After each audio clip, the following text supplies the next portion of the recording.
Hi, and welcome to a very short introduction. From ancient Greece to branding, globalisation to Homer, and logic to fashion, we'll showcase a concise and dynamic insight into a range of diverse topics for wherever your curiosity may lead you. So here is today's very short introduction. Hello, I'm Andrew Davies, the RM Phillips Freeman Chair and Professor of Innovation Management in the Science Policy Research Unit, which is a department in the University of Sussex Business School.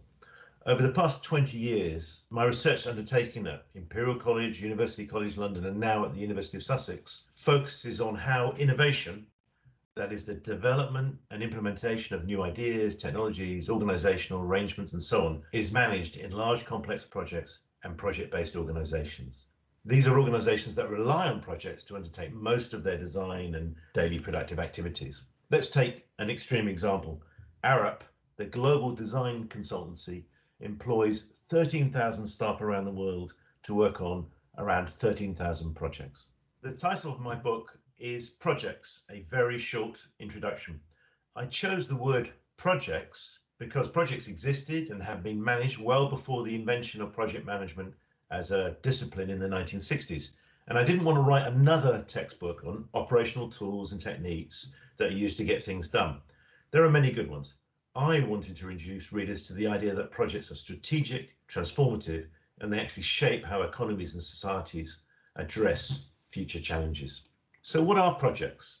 A project is a combination of people and other resources brought together in a temporary organisation that can be from small teams to large organisations of literally thousands of people.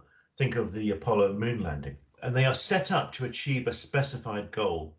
And perhaps the most well-known example being President Kennedy's request in the early 1960s to put a man on the moon by the end of the decade. Projects are highly customised, they're innovative, they create novel solutions to particular problems. Think of the development of new vaccines for COVID-19 under incredibly urgent conditions. What distinguishes a project from other organisational activities, such as manufacturing and services, is that a project is finite in duration. When its goal is accomplished, the project is disbanded. So what are the key aspects everyone should know about projects? Projects are literally everywhere and they are on the increase. Some scholars argue that we are moving from an industrial age to a post-industrial project society where most people will be working in projects, employed in temporary project basis rather than in permanent roles. Projects are important for at least three reasons. First, projects are the organisational vehicle used to drive innovation and economic growth.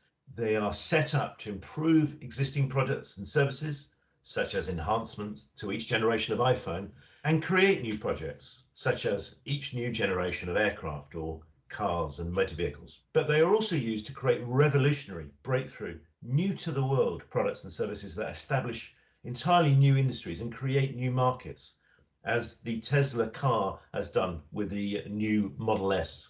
Second, projects are important because they are creating the infrastructure for the 21st century, from autonomous vehicles to renewable energy and smart cities.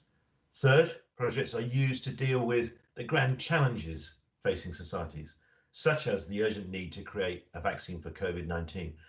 But perhaps even more important, projects are now underway and will be needed to deal with and explore how we create solutions to fight and tackle climate change. So what first interested me in the subject? My first main job as a researcher in the early 1990s was in the Complex Product Systems Innovation Centre at the Universities of Sussex and Brighton. At the time, we knew a lot about innovation in mass production industries, such as Japanese lean thinking in Toyota, but we knew very little about how high-cost, engineering-intensive capital goods, such as trains, aircraft, infrastructure, and telecommunications systems, were managed. When we started our research, we soon discovered that all of the firms that supply these complex products and systems were project-based.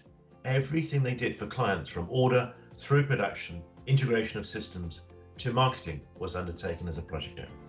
That got me interested in projects, and my interest and enthusiasm for the subject has only increased over the years.